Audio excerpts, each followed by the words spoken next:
शिवसेना उम्मीदवारों को कथित रूप से फोन पर नाम वापस लेने की धमकी मिलने का मामला सामने आया है। इस पर प्रतिक्रिया देते हुए नेता अंबादास दानवे ने कहा है कि वे किसी भी दबाव के आगे झुकने वाले नहीं हैं। उन्होंने आरोप लगाया कि रूलिंग पार्टी से जुड़े लोग फोन कर धमकियां दे रहे हैं। अंबादास दानवे ने चेतावनी देते हुए कहा कि हर बात का हिसाब रखा जा रहा है और समय आने पर जवाब दिया जाएगा। हालांकि इस बयान के बाद राजनीतिक माहौल और गरमा गया है। समोरच्यापेक्षा सक्षम नाही असा आमच्याकडे एक दोन तीन ठिकाणी तुरळक घटना घडलेल्या आहेत, पण भारतीय जनता पार्टीला दुसऱ्या पक्षाचे कार्यकर्ते घ्यायला गोड वाटतं। आता स्वतःचे गेल्यावर कसं, आता कसं वाटतं, गोड गोड वाटतं, असंच म्हणावं लागेल भारतीय जनता पार्टीला।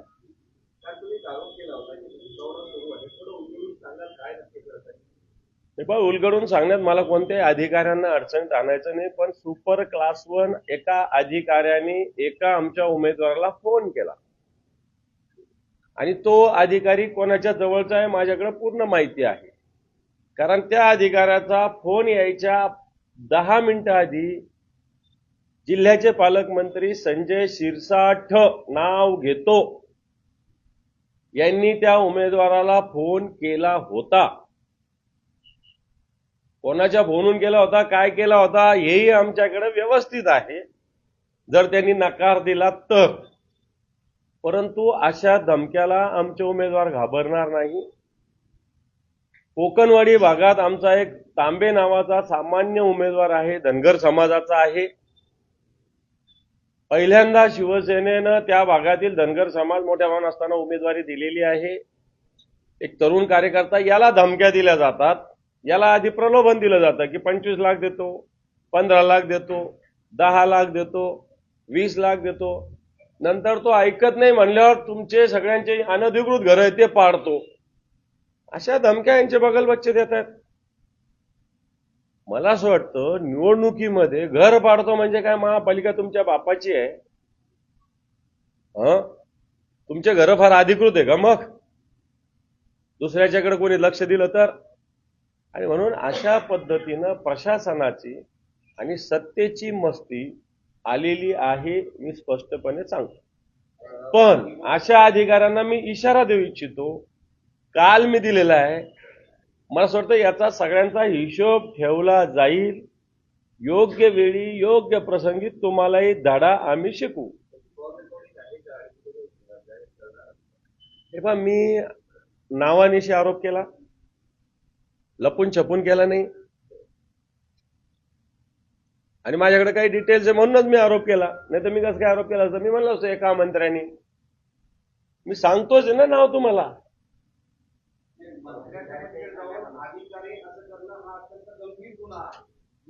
हो, बरोबर आहे।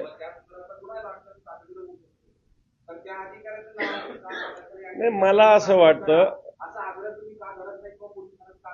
नाही, मला असं वाटतं सर्वच अधिकारी तसे नसतात। मी तक्रार केली तर तो अधिकारी 100% सस्पेंड होईल, निलंबित होईल। मी कोणत्याही अधिकाऱ्याच्या विरोधात नाही, मी या प्रवृत्तीच्या विरोधात आहे। मला कोणाच्या पोटावर पाय द्यायचा नाही, ही माझी नम्र भूमिका आहे। त्या अधिकाऱ्याकडे जाऊन व्यवस्थित त्याच्या चेंबरला जाऊन मी सांगेल, एक कानाखाली वाजवायला लागलं तर त्याच्या, पण त्याला जाऊन सांगेल मी। नको नको नको नको, मला मी सांगितलं त्याच्या पोटावर मला पाय नाही द्यायचं, एवढंच सांगतो मी। आता नाही करणार, आता त्याच्यापर्यंत पोहोचलेलं आहे सगळं। नाही नाही, माझ्या जवळचं कोण नाही, माझ्या जवळचा शिवसैनिक असतो, लक्षात ठेवा, बाकी नाही कोणी।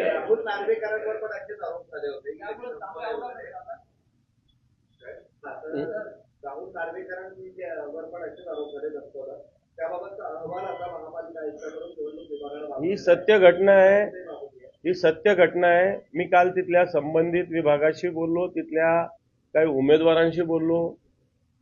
उमेदवारांनी तिथं जाऊन टोकन घेतलं, पैसे भरले, सगळं झालं। राहुल नार्वेकर स्वतः उमेदवार नाही, काही नाही, विधानसभेचे अध्यक्ष हे तिथं जातात कसं, हा एक सगळ्यात महत्वाचा प्रश्न आहे. म्हणजे यंत्रणेवर दबाव आणतात आणि ज्यांनी टोकन घेतलं होतं, कारण गर्दी मोठी होती, रिसिप्ट घेतली होती, पैसे भरलेले, अशा लोकांना फॉर्म भरू दिला गेला नाही तिथं काल परवाच्या दिवशी, त्यांना बाहेर काढलं गेलं. आणि हे तर सत्तेची तर मस्ती आहे ना, सत्तेचा माज आहे. निवडणूक आयोग जे आपण म्हणतो की स्वतंत्र आहे, हे कोणता निवडणूक आयोग स्वतंत्र आहे?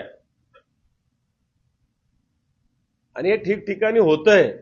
मला असं वाटतं ज्यावेळेस जनता आणि वेगळे दुसरे विरोधातले राजकीय पक्ष जागृत होतील ना, तर अशा अधिकाऱ्यांचं मला असं वाटतं नीट राहणार नाही, मग यांची सगळ्यांची धिंड काढावंच लागणार आहे. मग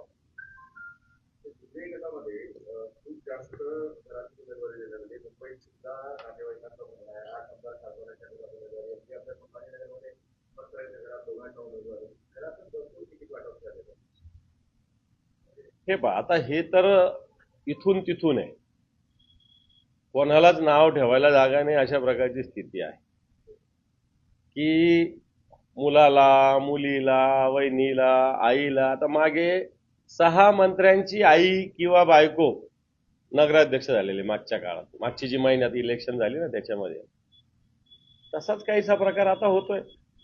आता जे कोणी खरोखर कार्यकर्ते आहे यांना उमेदवारी दिली तर आपण त्याला विरोध नाही करता येणार, पण ज्यांचा काहीच राजकीय संबंध नाही, सामाजिक संबंध नाही, अशा लोकांना उमेदवारी कुटुंबीय म्हणून देणं हे चुकीचं आहे.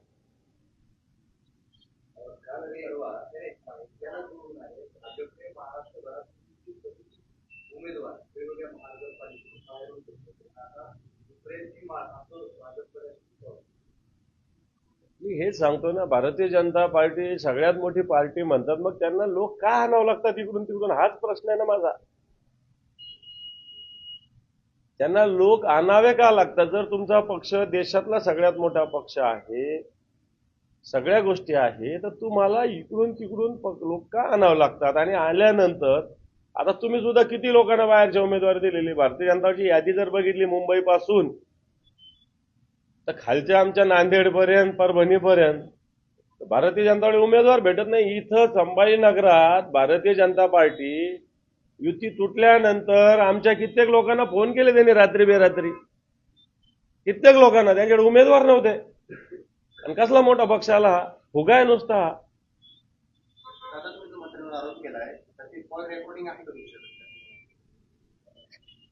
हे पण कॉल रेकॉर्डिंग वगैरे हे फालतूपणाचं लक्षण आहे. मी असे कॉल रेकॉर्डिंग या भानगडीत कधीच पडत नाही. हे अतिशय चुकीचं असतं कॉल रेकॉर्डिंग कोणी कोणाचं करणं, असं माझं स्पष्ट मत आहे.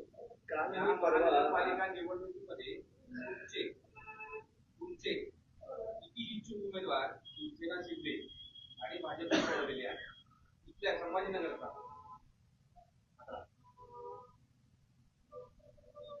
2-3 शिंदे गटात गेले, 2-3 भाजपमध्ये गेले, आणि आमच्यामध्ये आम्ही एक भाजपमधून एक घेतला, एवढंच. ठाण्यामध्ये बैठक झाली आणि सगळे अधिकारी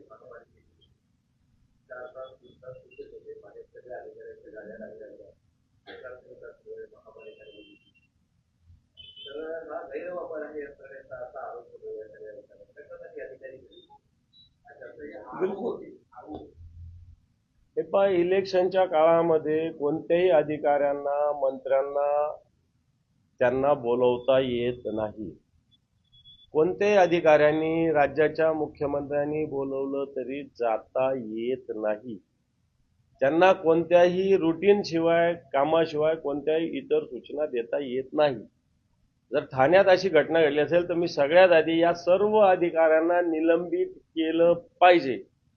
असे जे अधिकारी आहे ज्यांची बैठक घेतली आणि त्या बैठकीला जे हजर होते, त्यातल्या त्यात आरओ हजर होते,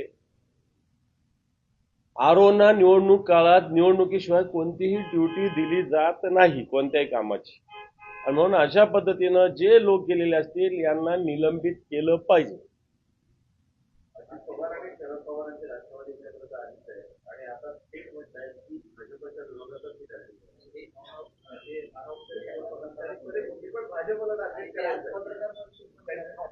कोण? अजित दादा.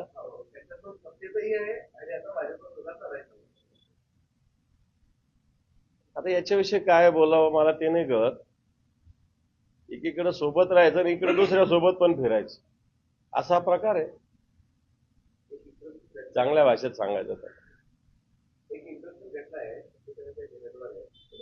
पराभव झाला, त्याच्या घराबाहेर जादूटोणा झाला, जादू टोण्यामुळे काही होत नाही. आपण कोणत्या विज्ञान युगात राहतो, असे जादू टोणे याला काही अर्थ नसतो.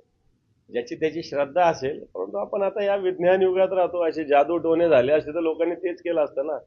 कशाला सेवा करत बसायची, कशाला लोकांचे हातपाय जोडत बसायचे. त्यामुळे याच्यावर माझा तरी विश्वास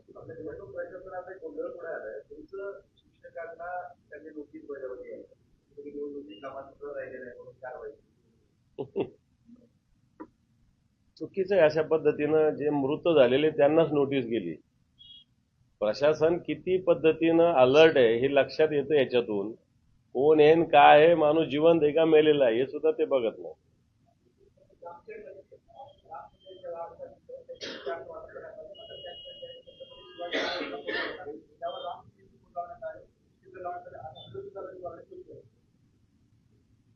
छत्रपती शिवाजी महाराज हे शिवाजी महाराज आहे. त्यांच्या बरोबर किंवा त्यांच्या बरोबरीनं कोणी असण्याचा काही प्रश्नच निर्माण होत नाही. असं जर कोणी केलं असेल तर ते चुकीचं आहे. कृपाशंकरजी यांचं विधान आपण ऐकलं होतं महापौर पदावर. आता त्यावर त्यांनी माघार घेतली, सर्वांसर्व करताय. मात्र मराठी महापौर होणार याबाबत मात्र अजूनही बोलायला तयार नाही. हे पहा, कृपाशंकर सिंग हे भारतीय जनता पार्टीचे नेते आहे. त्यांनी परवाच बोललेले आहे की उत्तर भारतीय महापौर होईल. त्याच्याविषयी आम्ही भूमिका मांडलेली आहे. भारतीय जनता पार्टीचं पोटातलं ओठात आलेलं आहे. मागच्याच महिन्यात एक केंद्रीय मंत्री आले होते IIT पवईला. त्यांनी सांगितलं की IIT पवईचं नाव बॉम्बेच असलं पाहिजे. IIT बॉम्बेच असलं पाहिजे. हे चांगलं झालेलं आहे. मुंबई ही मराठी माणसाचं नाव आहे, मराठी नाव आहे, ते त्यांना चालत नाही. आणि भारतीय जनता पार्टी तोंड देखलंपणे मुंबई किंवा महाराष्ट्र आणि मराठीवर प्रेम दाखवतो. प्रत्यक्षात कृपाशंकर सारखे, त्या केंद्रीय मंत्र्यासारखी अवलाद जी ती भारतीय जनता पार्टीचीच आहेत. मैदानाला सुरुवात होणार आहे, उद्यापासून मैदान खेळायला सुरुवात होणार आहे. काय निवडणुकीमध्ये तुमचा खरा विरोधक कोण आहे, कोणाची लढत होणार आहे? हे पण निवडणुकीचे विषय निश्चित सगळे समोर येतील. निवडणुकीचा अजेंडा आमचा तयार झालेला आहे. मागच्या काळातला राज्यकारभार कशा पद्धतीनं होतो हा सुद्धा जनतेसमोर आम्ही आणू. निश्चित ही निवडणूक अतिशय महत्वाची आहे. आम्ही जो वचननामा मागच्या 2015ला काढला त्याची स्थिती सुद्धा आम्ही जनतेसमोर आणू. आणि येणाऱ्या काळात या शहराला आवश्यकता काय आणि ते आम्ही कशा पद्धतीनं करू हे लवकरच 1-2-4 दिवसामध्ये शिवसेनेच्या माध्यमातून आम्ही प्रसिद्ध करणार आहोत.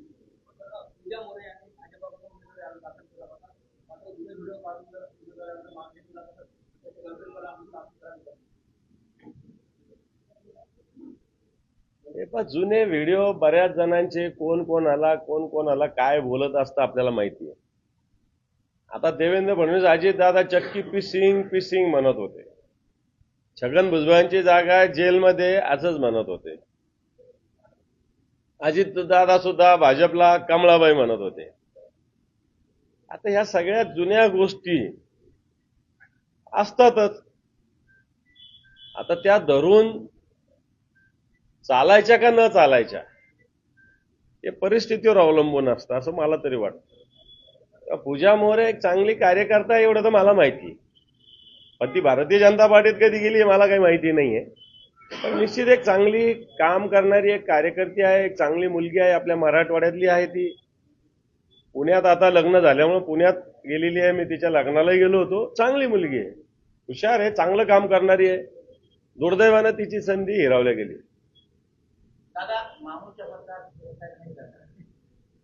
मग काय झालं? मामू हे शिवसेनेचे उमेदवार आहेत, त्याच्यामुळे काय प्रॉब्लेम?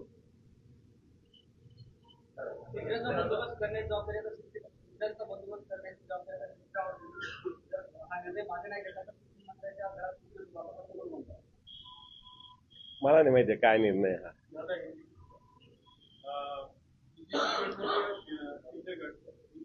चुनाव के पहले ही 13 जो उम्मीदवार थे वो बिनविरोध चुन के आ गए, इसके बारे में आप क्या कहेंगे? मैं समझता हूँ ये सत्ता का मिसयूज भारतीय जनता पार्टी और शिंदे गुट कर रहे हैं। मैंने कल इसमें कुछ बात कही है, कुछ मिनिस्टर, कुछ पार्टी के सीनियर लीडर्स, कुछ उम्मीदवारों को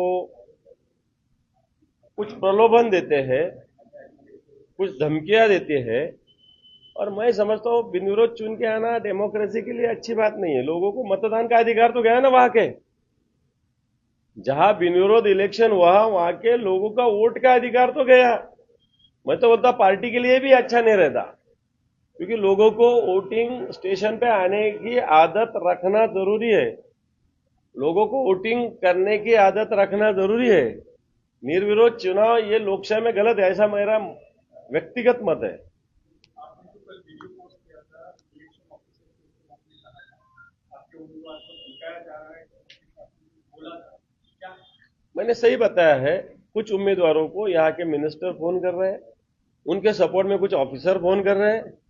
मैं समझता हूं इस प्रकार उम्मीदवारों को धमकी देना, ऑफिसर ने फोन करना ही गलत है। इन अफसरों को मैंने इशारा दिया है कि अगर आप ऐसे काम में दखल अंदाजी देंगे तो आपको गधे पे बिठा के आपको घुमाया जाएगा शहर में। सर, ये किसके कहने पे होता है? अभी मैंने कहा ना कि कोई मिनिस्टर ने फोन किया था, तो मिनिस्टर के कहने पे जो ऑफिसर कर रहे होंगे ना। आपका आने वाले दिन में आपका मैनिफेस्टो क्या है? मैनिफेस्टो आएगा हमारा, पार्टी डिक्लेयर करेगी, आने वाले 2-4 दिन में हमारा मैनिफेस्टो आ जाएगा। Thank you. संभाजीनगरमध्ये भाजपाच्या 18 उमेदवारांनी शिंदेगडाकडून अर्ज दाखल केला आहे.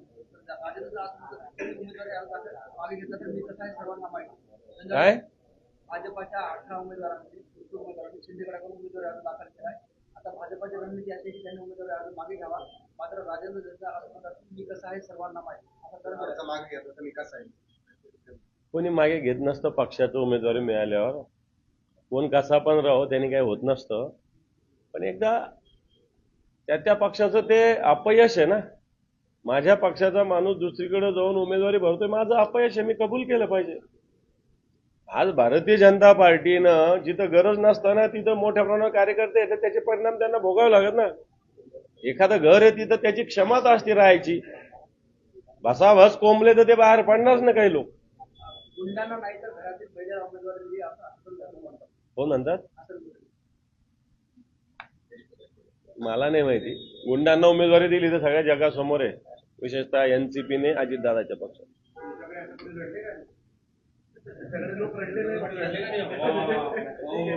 हे माझं कार्यालय आहे, सेना भवन आहे, तुम्हाला दिसले का कधी लोक? दिसले का?